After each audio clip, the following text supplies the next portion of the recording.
నమస్తే నేను Chandana. Welcome to great Andhra. ఇప్పటి వరకున్న టాప్ స్టోరీస్ చూద్దాం. తిరుమల లడ్డు ప్రసాదంలో పై చేయి దిశగా వైసీపీ. మంత్రితో తేల్చుకోవడానికి సిద్ధమైన సుగవాసి.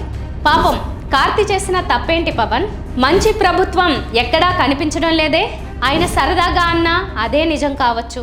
తిరుమల లడ్డు ప్రసాదం విషయంలో చెలరేగిన వివాదంలో వైసీపీ ఆత్మరక్షణ నుంచి నెమ్మదిగా పైచేయి సాధించే దిశగా పయనిస్తోంది. ఒక దశలో వైసీపీ పని అయిపోయిందని సంబరపడ్డ టీడీపీ 2-3 రోజులుగా మారిన పరిస్థితుల నేపథ్యంలో ఆత్మరక్షణలో పడింది. దీని నుంచి ఎలాగోలా బయటపడడమే తక్షణ కర్తవ్యంగా టీడీపీ భావిస్తోంది. తిరుమల లడ్డు ప్రసాదాన్ని వైసీపీ ప్రభుత్వం కల్తీమయం చేసిందని, అందులో జంతువుల నూనె వాడారంటూ స్వయాన చంద్రబాబు నాయుడు తీవ్ర ఆరోపణలు చేసిన సంగతి తెలిసిందే. సీఎం స్థాయిలో తిరుమల ప్రసాదంపై వివాదాస్పద కామెంట్స్ చేయడంతో దేశమంతా ఉలిక్కిపడింది. ఇంతకాలం కల్తీ ప్రసాదాన్ని స్వీకరించామా అనే అనుమానం అందరిలోనూ వచ్చింది. రాజకీయంగా వైసీపీ ఇరకాటంలో పడింది. అయితే 2 రోజులుగా ఏపీలో చోటు చేసుకున్న పరిణామాలు టీడీపీని ఇబ్బంది పెట్టేలా ఉన్నాయి. ప్రధానంగా ఈ వ్యవహారం అంతా టీడీపీ అధికారంలోకి వచ్చాక జరగడం. మరోవైపు కల్తీ అయిందని ఆరోపిస్తున్న నెయ్యి ట్యాంకర్లను వెనక్కి పంపామని టీటీడీ ఈవో శ్యామలరావు ప్రకటించడం, సీఎం చంద్రబాబు అందుకు విరుద్ధంగా రాజకీయ ఆరోపణలు గుప్పించడంతో ఇదంతా వైసీపీని బద్నాం చేయడానికే అన్న అభిప్రాయం బలపడింది. మరోవైపు నెయ్యిపై నిగ్గు తేల్చాలంటూ ప్రధాని మోదీకి మాజీ ముఖ్యమంత్రి వైఎస్ జగన్మోహన్ రెడ్డి లేఖ రాయడం, అలాగే టీటీడీ మాజీ చైర్మన్ భూమన కరుణాకర్ రెడ్డి ప్రెస్ మీట్లో చెప్పిన అంశాలు వైసీపీకి లాభదాయకమయ్యాయి. టీటీడీకి వైఎస్ఆర్, ఆ తర్వాత వైఎస్ జగన్ నేతృత్వంలో మాత్రమే గొప్పగా సేవలు అందినట్టు భూమన సమగ్ర వివరాలు వెల్లడించారు. ఆ తర్వాత సోమవారం తిరుమలలో తన హయాంలో ప్రసాదాల్లో ఎలాంటి కల్తీ జరగలేదని భూమన స్వామి ఆలయం ఎదుట సత్య ప్రమాణం చేయడం వైసీపీని ఎంతో ప్రయోజనం కలిగించింది. గత కొద్ది రోజులుగా నా మనస్సు కలత చెందుతోంది. నిప్పుల కొలిమిలో నిలబడినట్టుగా ఉంది. సర్వ జగత్రక్షకుడైన ఈ క్షేత్రంలో క్షుద్ర రాజకీయ మాటలు మాట్లాడటం నిషిద్ధం, అపచారం. అంతటి పవిత్ర పుణ్యక్షేత్రమైనటువంటి నీ ఆలయంలో దేవదేవా, నీ అన్న ప్రసాదాలలో అత్యంత పవిత్రమైనటువంటి లడ్డూలో కలంకితమైనదని కలుషిత రాజకీయ మనస్కులు అత్యంత దారుణంగా ప్రవర్తిస్తున్నారు.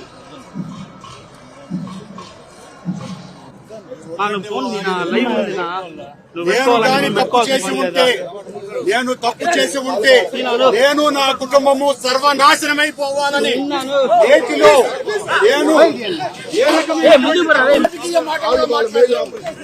నేను ఏ పరీక్షకైనా సిద్ధం.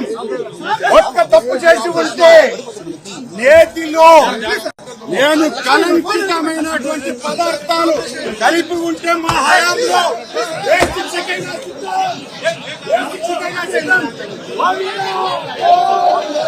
ఇదే సందర్భంలో టీడీపీని ఆత్మరక్షణలో పడేసింది. మరోవైపు టీటీడీ మాజీ చైర్మన్ వైవి సుబ్బారెడ్డి సుప్రీంకోర్టును ఆశ్రయించడం కూడా వైసీపీ తన నిజాయితీని చాటుకున్నట్టు అవుతోంది. సిబిఐ లేదా సుప్రీంకోర్టు రిటైర్డ్ లేదా న్యాయస్థానం ఏర్పాటు చేసే నిపుణుల కమిటీతో నెయ్యిలో కల్తీపై నిగ్గు తేల్చాలని వైవి తన పిటిషన్లో కోరడం విశేషం. అలాగే తమిళనాడు బీజేపీ నేత సుబ్రహ్మణ్య స్వామి కూడా చంద్రబాబు నిరాధార ఆరోపణలు చేస్తున్నారని నిగ్గు తేల్చాల్సిందే అంటూ సుప్రీంకోర్టులో పిటిషన్ వేయడంతో టీడీపీకి దిక్కుతోచని పరిస్థితి. ఒకవేళ దర్యాప్తు బాధ్యతలు రాష్ట్ర ప్రభుత్వం చేతి నుంచి ఇతర వ్యవస్థల చేతిలోకి పోతే పరిస్థితి ఏంటని టీడీపీకి భయం పట్టుకుంది. ఎట్టి పరిస్థితుల్లోనూ వైసీపీని దోషిగా నిలబెట్టే పరిస్థితి ఉండదు.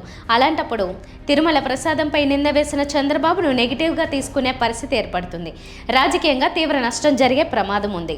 అందుకే టీడీపీలో ఆందోళన నెలకొంది. జరిగిందేదో జరిగిపోయింది, ఇప్పుడు బయటపడే మార్గం కోసం టీడీపీ దారి వెతుక్కుంటోందని ఆ పార్టీ నాయకులు ఆఫ్ ది రికార్డుగా చెప్తున్నారు. అన్నమయ్య జిల్లా టీడీపీలో విభేదాలు రోజురోజుకు పెరుగుతున్నాయి. రాజంపేట టీడీపీ ఇన్ఛార్జ్ సుగవాసి బాలసుబ్రహ్మణ్యం తనకు పార్టీలో అవమానం జరుగుతోందని రగిలిపోతున్నారు. మంత్రి మండిపల్లి రాంప్రసాద్ రెడ్డిపై సుగవాసి బహిరంగంగానే తీవ్ర విమర్శలు గుప్పించడం చర్చనీయాంశమైంది.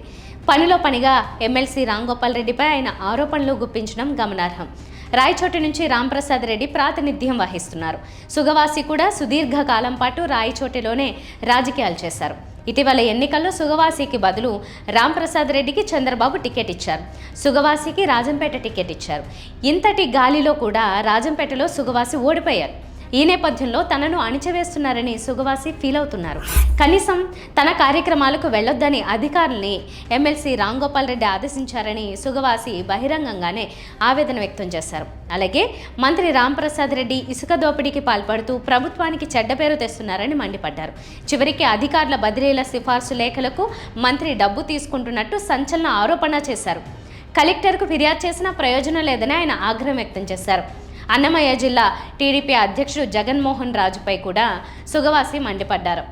సుండుపల్లె మండలం గుండుపల్లెలో ఇది మంచి ప్రభుత్వం అనే కార్యక్రమాన్ని నిర్వహిస్తుంటే ఎవరూ వెళ్లొద్దని గ్రామస్తులను జగన్మోహన్ రాజు ఆదేశించారని, ఆయన మాటల్ని లెక్క చేయకుండా వచ్చారంటూ సుగవాసి చెప్పుకొచ్చారు. తెలుగుదేశం పార్టీ నుంచి ఒక శాసన మండలి సభ్యుడిని ఈ 2 నియోజకవర్గాలకు రాజంపేటకు బద్వేలుకు ఇన్ఛార్జిగా వేసినారు. ఆయన ఫోన్ చేసి కలెక్టర్లకు ఫోన్ చేసి బాలసుబ్రహ్మణ్యం పోయే మీటింగులకు అధికారులను తీసుకుపోవద్దని చెప్పి ఆదేశాలు ఇప్పించడం జరిగింది. ఆయన చంద్రబాబు నాయుడు నియమించిన వ్యక్తి కాదు. పల్లా శ్రీనివాసరావు గారు చంద్రబాబు నాయుడికి తెలియకుండా 2 నియోజకవర్గాలకు ఈ కార్యక్రమం మాత్రం అమలు జరిపేదానికి పెట్టిన వ్యక్తి ఆ రాజ్యసభ సభ్యుడు ఎమ్మెల్సీ రాంగోపాల్ రెడ్డి. ఆయన కలెక్టర్లకు ఫోన్ చేసి ఇంతమంది ప్రజలను అవమానించే విధంగా ఇంతమంది తెలుగుదేశం పార్టీ నాయకులకు అధికారులు అందుబాటులో లేకుండా చేసేదానికి ఈ కార్యక్రమం ఈ మాదిరిగా ప్రజలకు ఇబ్బందులు పెట్టేదానికి తెలుగుదేశం పార్టీలో ఉండే ఇదంతా చేస్తున్నాడు.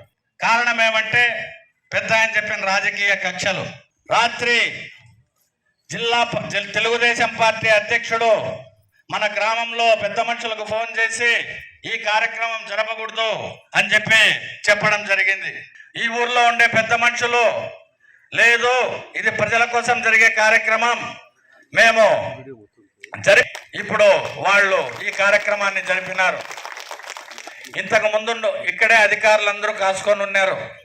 మాకు కలెక్టర్ ఆఫీస్ నుంచి ఫోన్ వచ్చింది, ఈ కార్యక్రమంలో పాల్గొద్దని చెప్పి ఆయన శాసన మండలి సభ్యుడు చెప్పినాడంట కలెక్టర్కు అని చెప్పి వాళ్ళు కూడా వెళ్ళిపోయినారు. 100 రోజుల పాలన పూర్తయిన నేపథ్యంలో టీడీపీలో అంతర్గత విభేదాలు బట్టబయలవుతున్నాయి. మంత్రితో తేల్చుకోవడానికి సుగవాసి సిద్ధమైనట్టు ఆయన అనుచరులు చెబుతున్నారు. తెలుగు రాష్ట్రాలను ఊపేస్తున్న టాపిక్ తిరుమల లడ్డు. కల్తీ నెయ్యి వాడారంటూ అధికార పక్షం ఆరోపిస్తోంది, విపక్షం తిప్పికొడుతోంది. ఈ వివాదాన్ని మరింత రగల్చడం ఇష్టం లేక చాలామంది ప్రముఖులు స్పందించడం లేదు. హీరో కార్తీ కూడా అదే చేశాడు. ఓ సినిమా ఫంక్షన్లో లడ్డూ టాపిక్ వస్తే ఇప్పుడు లడ్డూ గురించి మాట్లాడకూడదు, సెన్సిటివ్ టాపిక్ అన్నాడు. తను లడ్డూపై స్పందించనని కూడా అన్నాడు. ఇందులో ఎలాంటి తప్పు లేదు, వివాదం అంతకంటే లేదు. కానీ పవన్ కళ్యాణ్కు మాత్రం కోపం వచ్చేసింది. కార్తీని ఓ రేంజ్లో విమర్శించాడు ఈ ప్రభుత్వ పెద్ద. మీరు మాట్లాడితే పద్ధతిగా మాట్లాడండి, లేదంటే మౌనంగా కూర్చోండి. అపహాస్యం చేస్తే మాత్రం ప్రజలు మిమ్మల్ని క్షమించరు. లడ్డూని సెన్సిటివ్ ఇష్యూ అనకండి, ఒక్క కామెంట్ చేసే ముందు 100 సార్లు ఆలోచించండి. ఇలా కార్తీ స్టేట్మెంట్పై విరుచుకుపడ్డాడు ఏపీ డిప్యూటీ సీఎం.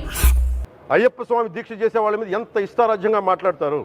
ఇదే మీరు ఎవరన్నా సరే ఇస్లాం మీద మీరు గొంతెత్తగలరా?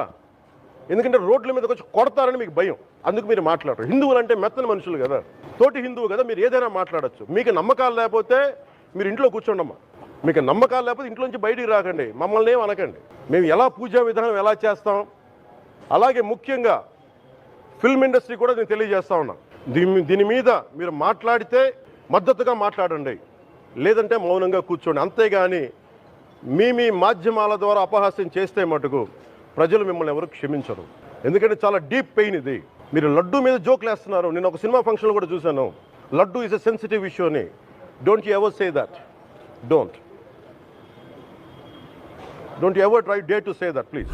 ఈ వివాదంపై స్పందించనంటూ కార్తీ హుందాగానే మాట్లాడాడు. ఇప్పుడు లడ్డు గురించి మాట్లాడకూడదు, సెన్సిటివ్ టాపిక్, మనకు వద్దు అది. కానీ పవన్ కళ్యాణ్కు అది కూడా తప్పుగా కనిపించింది.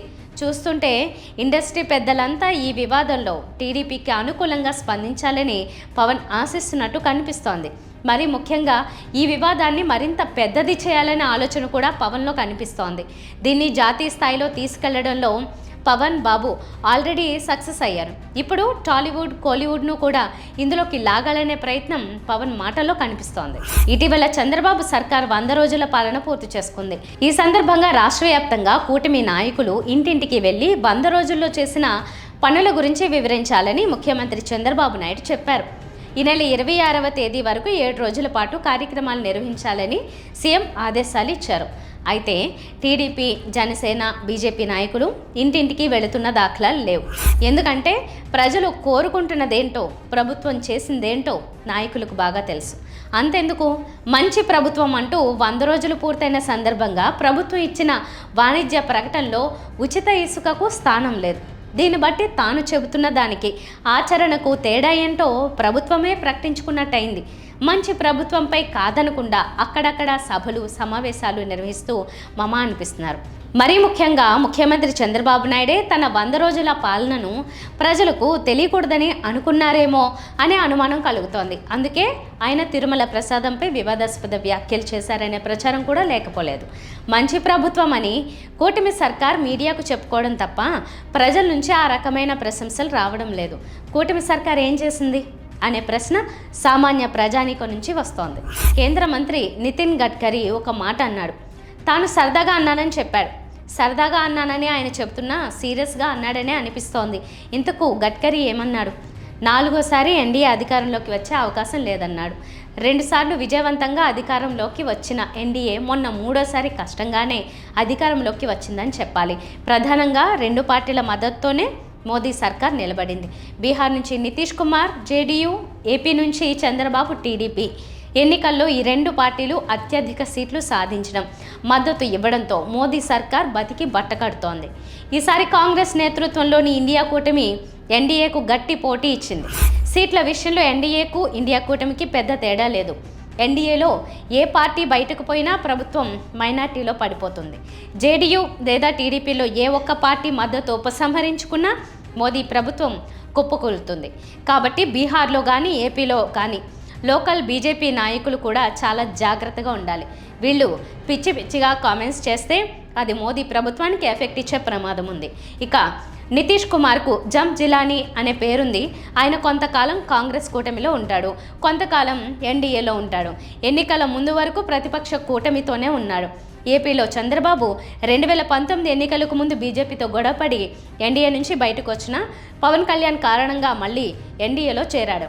జగన్ దురదృష్టమో, బాబు అదృష్టమో, తీవ్ర ప్రజా వ్యతిరేకతో కారణం ఏదైనా టీడీపీ, జనసేన, బీజేపీ కూటమి సూపర్ డూపర్ మెజారిటీ సాధించింది, అధికారంలోకి వచ్చింది. ప్రజలు కూటమి ప్రభుత్వంపై ఎన్నో ఆశలు పెట్టుకున్నారు. అవి నెరవేర్చాలి. ప్రధానంగా అమరావతిని డెవలప్ చేయాలి, పోలవరం పూర్తి చేయాలి. ఇవన్నీ చేయాలంటే కేంద్రం మద్దతు అండ్ ఆర్థిక సాయం కావాలి. కాబట్టి దాంతో సఖ్యతగా ఉండాలి. ప్రత్యేక హోదా వగైరా ఆటక మీదకి చేరిపోయింది. కాబట్టి బాబు మోదీ సర్కారుకు మద్దతు ఉపసంహరించకపోవచ్చు. నితీష్ కుమార్, చంద్రబాబు సజావుగా ఉంటే ఈ 5 ఏళ్ళు మోదీ ప్రభుత్వం నిలబడుతుంది. వచ్చే ఎన్నికల్లో ఎన్డీఏ మళ్ళీ అధికారంలోకి వస్తుందా అంటే చెప్పలేం. అప్పటికి ఇండియా కూటమి మరింత బలపడవచ్చు. మోదీ ప్రభుత్వం తీసుకునే నిర్ణయాలు ప్రజలకు నచ్చకపోవచ్చు. ఇక ఎన్డీఏ పాలన చాలే అనుకోవచ్చు. ఏదైనా జరగచ్చు. ఇవి ఇవాల్టి టాప్ స్టోరీస్. మరిన్ని అప్డేట్స్తో కలుద్దాం. నమస్తే.